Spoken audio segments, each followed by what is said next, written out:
Thank you for joining us for today's Growing Forward webinar, which is focused on navigating workforce challenges, including migrant labor and immigration compliance. The Trump administration has a very stringent approach to immigration, and that has created a lot of uncertainty with immigration rates, etc. So we're hoping to arm you with some knowledge that can help prepare you and secure your workforce. To do that, we have two immigration law experts from the Blue Call Immigration Group with us here today to talk through the different issues. But before we get started, a quick thank you to our sponsors. Thank you to Verdi, our presenting sponsor for the 2025 Growing Forward series. Thank you to Blue Call Immigration Group for sponsoring this session, as well as a big thank you to Beagle Technologies, who are supporting sponsors for the series. Now, this webinar is pre-recorded, but the experts are with us in the live chat. So if you have questions at any point along the way, just pop them into the live chat and they'll answer them there as we go along. Now with that, let me kick it over to Alex and Ali to get us started. Hi everyone, my name is Roman Kozak, CTO and founder of Verdi. We make it easy to implement and manage a variable rate strategy for your vineyard. Our technology can break up your existing irrigation zones into as many subzones as is needed to match the variability of your field, whether that's based on soil type, terrain, or interplanting. Then we can direct more water to the areas that need it and restrict water to the areas that don't need it as much. So if you have vineyard blocks that look like the one above, we can help you make them look like the one below. And there are a lot of benefits to doing this, such as increased revenue per acre due to quality improvements, a restriction in water usage, as well as a single harvest pass. Verdi also engineers the most affordable irrigation automation solution for vineyards. The Verdi block controller installs in minutes and brings your existing valves, pumps, and sensors online for automation, monitoring, remote control, and alerts. Everything is simple to use from your desktop or your mobile phone. So if you would like to learn more, we would love to chat, so please reach out and we'll see you in the field soon. Kim, thank you for the introduction. First and foremost, we're happy to be here. My name is Alexander Carl. This is my law partner, Ali Balor. We're with the Balor Carl Immigration Group. We are an immigration law firm, represent businesses, individuals, you name it. We got multiple offices in California, as well as an office in Idaho. And we are excited to talk to you all a little bit about ways you can help your employees, either with getting them, let's say, non-immigrant visas to work for your company, some immigrant visa options. So in other words, that would end in permanent residency. And then we will talk about employment verification, I-9 audits, and then some facts that you should know in regards to ICE visits or ICE raids that are going on a little bit as well. What you can do to maybe protect your employees, steps you can take as an employer to minimize any risk of fines, etc. Yeah, so hopefully by the end of today's session, we'll have a roundabout ideas on how to get your workforce here, perhaps, how to protect them, and most importantly, how to protect yourself in these challenging times with the raids and everything that's going on. So let's get started, Alex. So non-immigrant visa options. Those are visas, obviously, for people who are non-immigrant. They have no intention of immigrating, and they want to come out and work in your fields and directly or in support roles. So what's the visa category for that? So a lot of the non-immigrant visa options that are probably applicable to this audience is going to be an H-2A visa, H-2B visa, some L's, O's, and then a J-1. We will start with the H-2A, which I'm sure most of you are familiar with, and if not, I guess even better. The H-2A visa is a way for a vineyard owner to bring in seasonal workers to work at their vineyard. It is a seasonal work option for the ag industry. So again, a way to bring in seasonal workers. There are no limits to these visas. There's no lottery, unlike other visa options. So it's a very streamlined visa category specifically for the ag industry. So if you are a vineyard owner and you want to bring in field laborers, viticulturalists to work for you during your seasonal need, the H-2A is going to be the option for you. It's a great visa option that I'm sure a lot of you partake in. And if not, I mean, even better, we'll go over a little bit of the specifics of the program. We don't want to bore you too much with a lot of the nuances. If you have questions or follow-ups, you can always, find our info on our website, but we'll go into some of it. So how far in advance should an employer contact you? Great question. Yeah, you don't want to be contacting and say, hey, we need people here in 2 weeks for our season coming up. That is not enough leeway. In fact, it's 75 days, the earliest you can start, and then the latest is 60 days before your start date of need. And so that 75 to 60 days for when you need the workers here at your vineyard is when you want to start the process. And that's when you're going to want to reach out to an attorney or whoever you're working with and say, hey, we would like to bring in anywhere from 2 to 20 workers for our season, and give yourself that much leeway. So what are the obligations that the employer would have towards the employee once they bring them in? Yes, another great question. So you do, under the H-2A visa program, you have to provide them with housing. You're going to have to provide them with transportation to and from the work site from the housing. Ideally, either a kitchen and access to a grocery store that they can cook food in, or you can provide them with meals. You are also responsible for the cost of their trip to the place of employment from their home country. So whether that be a bus or a economy plane ticket, you will have to reimburse them for the travel costs. But it can be a bus. So if they're coming, say, from Mexico, from San Isidro up the state of California, if they're coming from, say, El Salvador, obviously not a bus. So. Yeah. And another thing is, you can, but you can do this. So you can find workers during this process if you don't have workers identified already that that you want to bring in. So in other words, you can go through this whole process for unnamed beneficiaries, we call it, just to get your company certified from the Department of Labor, showing them that you do have a seasonal need during these specific months and that you are requesting 5 workers. You go through this process, you can get certified for unnamed beneficiaries, and then we can find you the workers perhaps that you would like to bring in. So you do not need to have workers identified that you'd like to bring in to partake in the H-2A visa program. And how long is the visa for? Usually about 10 months, right? Maximum. You can bring them in for as little as 5 months. You name it, whatever your season's defined as. It just can't be 12 months. 11's kind of pushing it. If it's 12 months, they're going to say that's not seasonal. It's a whole calendar year. Right. So that's the H-2A, which I think most folks are very familiar with. If you're not, like Alex said, give us a shout and we'll be more than happy to discuss further. So the next visa category is H-2B. What's the main difference?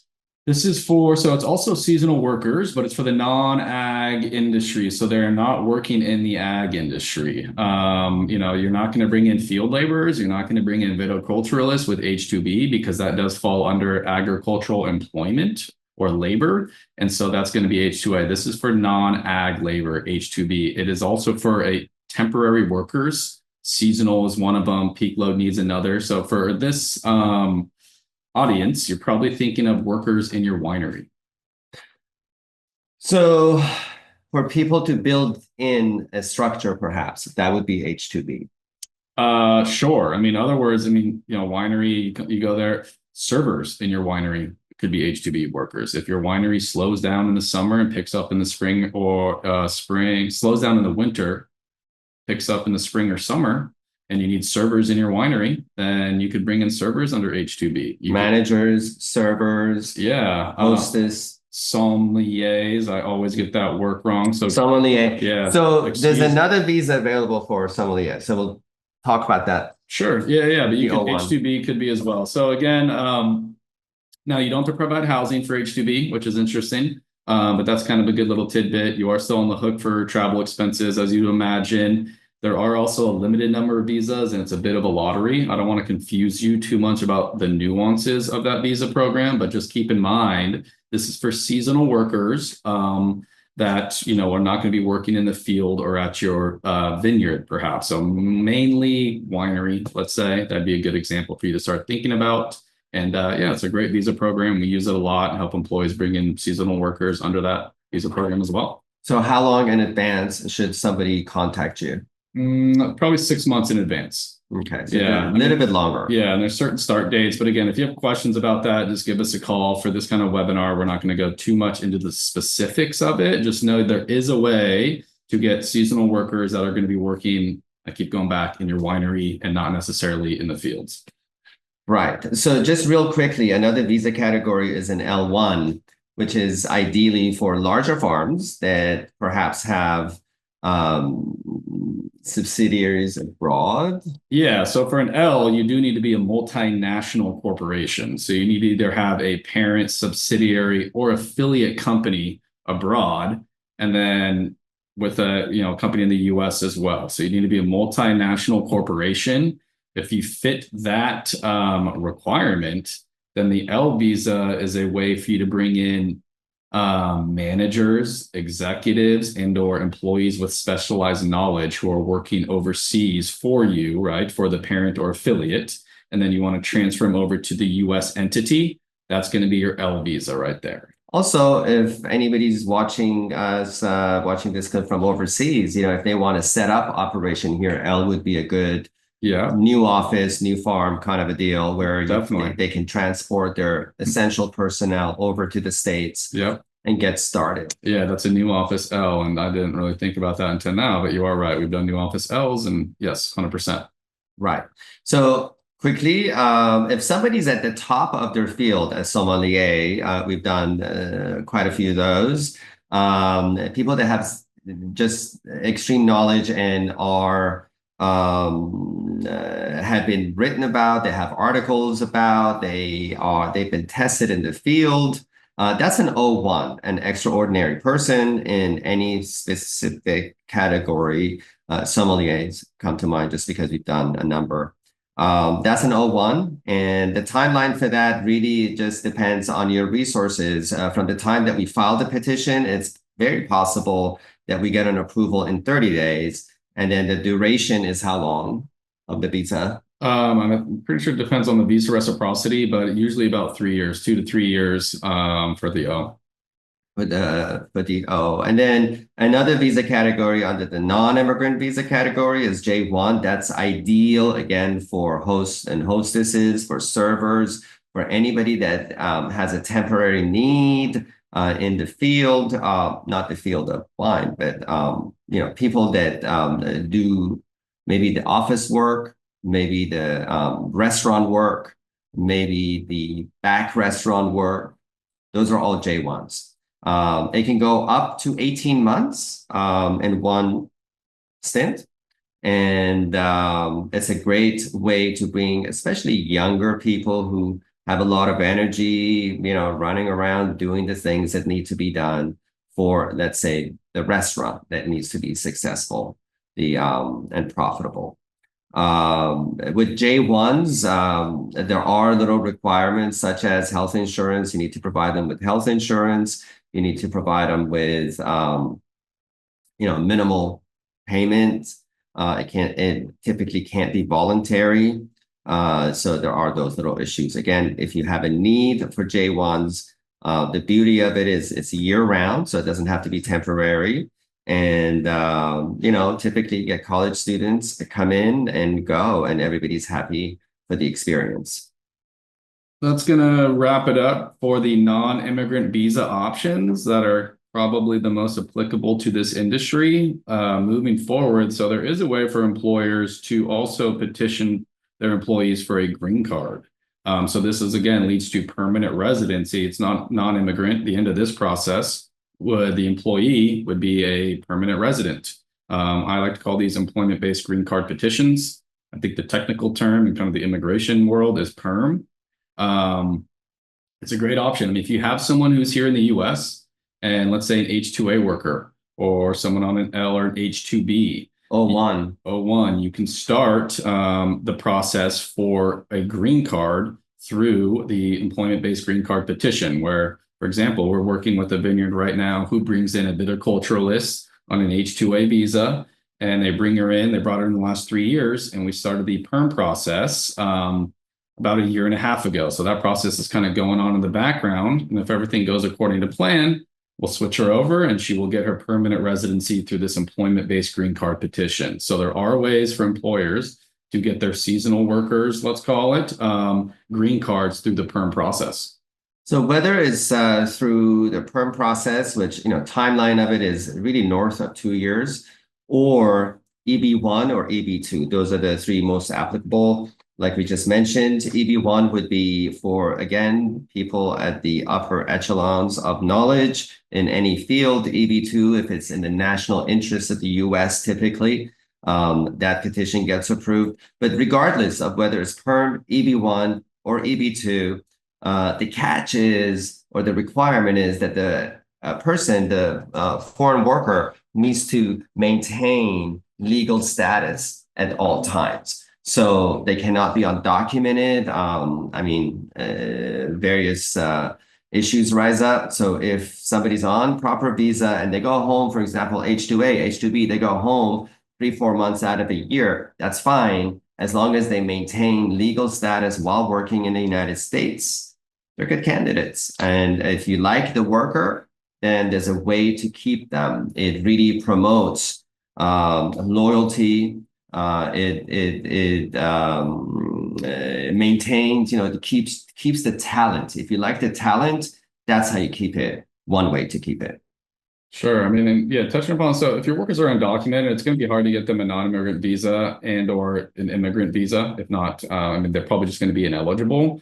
So a way you could help out some of your undocumented workers, the first step really is probably to, find an immigration attorney you trust, whether it's us or someone else, give them their number and have them give the attorney a call so we can explore, again, how long they've been here, what kind of family members they have in the US. We can explore individually what past forward these workers have in trying to obtain status here in the US.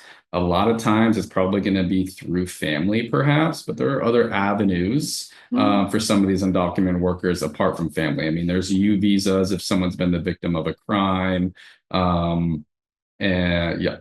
Just because somebody's undocumented, it does not mean a dead end by any means. Family petition is one way, but also they could be protected under old laws that aren't on the books anymore, but they can be grandfathered in. 245I might mean something to you. If that is the case, for example, your undocumented employee can go through the perm process and eventually pay that $1,000 penalty for being undocumented to basically get a green card. So it's a case-by-case basis. Right. And especially under these conditions and this atmosphere, we encourage everybody that we come across, get an immigration attorney, get a consultation, know what your rights are, which we're going to talk about in the next session.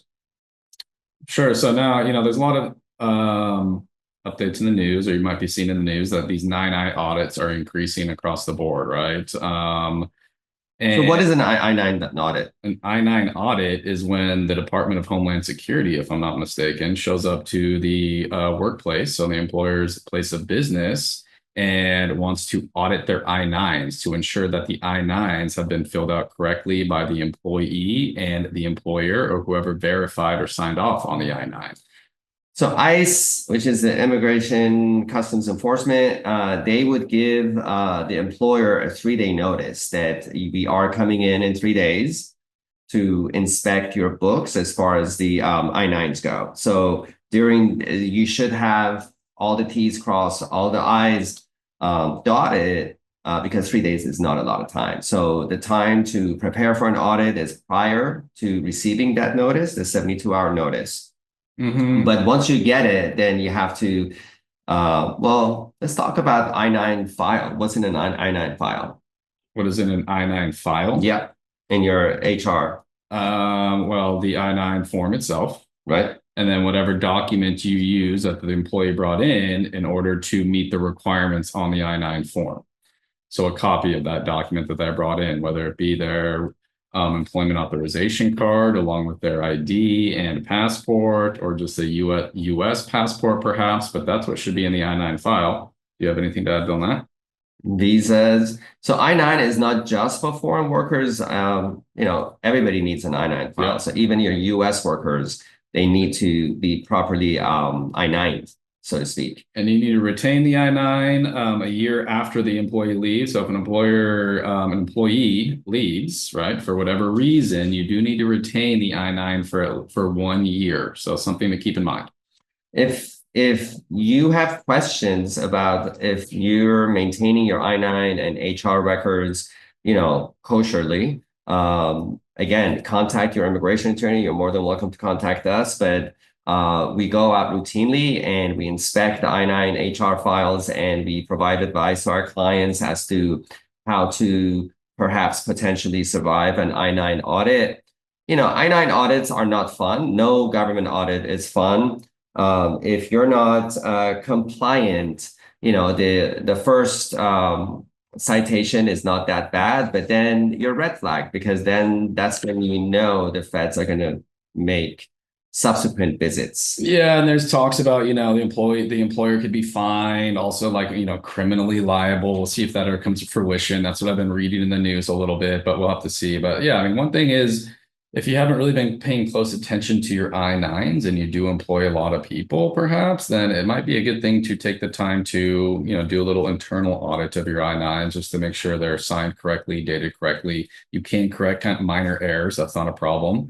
If there's some major errors, then you just have to have the employee complete a new I-9. But that's always to kind of make sure that the audit or an future audit may go smoothly. That's the exciting world of an I-9 audit, believe it or not. It's going on a lot these days. So that brings us to really the ICE raids that we hear in the news a lot, I think too much.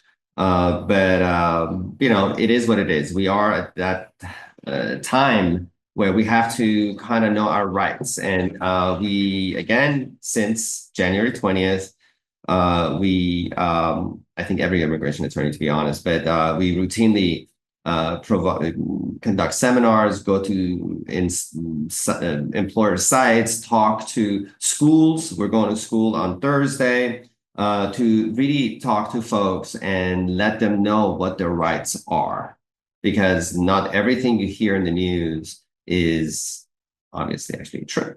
Yeah, I mean, and so for our audience, let's say an employer standpoint, you have a place of business and they want to try to come in and let's conduct a raid, they would need a warrant to enter your place of business. That's one thing to keep in mind. So if they come knocking on your door and they want to come in, you don't want to let them in unless they have a valid executed warrant in order to come into your place of business. You don't need to let them in if they don't have a warrant signed by a judge. So you can ask, for that warrant, and you can inspect the warrant, make sure the address is correct, make sure that the description of what they're going to search is there. It's not like an open-ended warrant, but most importantly, it has to be signed by a judge. And the way you determine that, it says, Judge or J so-and-so. If it's signed by a immigration officer, it's just an administrative warrant. You don't have to let them in. You can perfectly and legally tell them to go back and return with a judicial warrant if they can, or not come back. So that, I mean, there's one kind of interesting exception to that is like fields, right? Fields. The open field doctrine. Yeah. If there's not like an enclosed fence around your farm or field, then ICE agents can enter the field and start asking the workers on that field certain questions. Right. Yeah. So whether or not that happens that way, open field, or they come to your office and they do have a judicial warrant, at that point, if you have undocumented workers, if you have anything of that nature, doesn't really help the process by providing the government the information. It's their job to gather the information. So all they need to do, your workers, that is, or the foreman who is handling the situation, is, people need to be identified. They can tell them their name. They don't even have to tell them where they're from. For example, if, as long as they're not, certainly if they're not US citizens or residents, they don't claim that. But if they're from somewhere else, They don't need to say they're from Mexico, El Salvador, or wherever. That's the government's job to figure that out. And if the situation gets to that point, somebody's being hauled out, right? Somebody's being taken. So providing extra information, no matter what the ICE officer says, doesn't really solve the situation, doesn't really help the situation. It just provides the government the information that they do not have, perhaps, and you're just giving it to them. Definitely. Anything else to add? Well, as far as that, if people are taken away, right? I mean, that's what an ICE raid is for. They still should know their rights. If they've been here for more than 2 years, for example, they cannot be expeditiously, meaning immediately removed, right? They have due process. They need to see a judge. They can ask to see a judge. They have the right to call their counsel. They have that right. Most importantly, and to be honest, I don't know who's going to be viewing this, perhaps some government people, but the fact is that they usually show up in a gaggle, very intimidating. They flash, federal police, whatever ID that they may have. The most important ingredient is to stay calm, because by staying calm, you can protect your business, you can protect your workers, you can protect everybody the best way possible. And people should have a plan B, as to what happens if they're taken away. Perhaps kids go home to an empty house. Somebody should be taking care of the kids. Some attorney or law office should be on retainer, perhaps, to take care of business. If they've been here for more than 2 years, they're not subject to expedited removal. So don't believe the ICE agent. Don't sign anything. Always review with the attorney before you sign things over to the government. At that stage, signing things does not help your cause, your employees' cause, nobody's cause really, but the government's. Yeah. And to piggyback off that, I mean, speaking to mostly employers, so you have field workers, any types of employees that you think may benefit from like a handout of know your rights if ICE visits your home. I mean, there are pamphlets circulated online you can pull off and hand it out to your employees.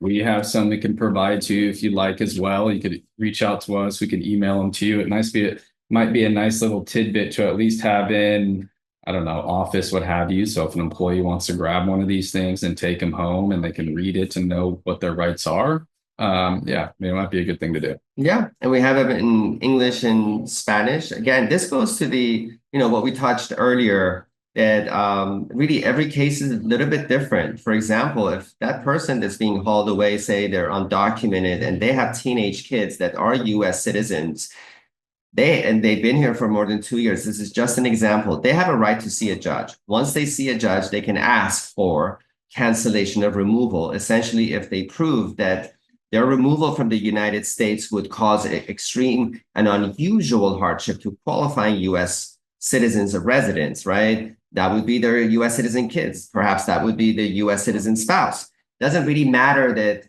perhaps they came here without documentation, so long as they can prove to the judge's standards that they would, the qualifying relatives would, in fact, experience extreme and unusual hardship, the judge can cancel that removal and give the person a green card.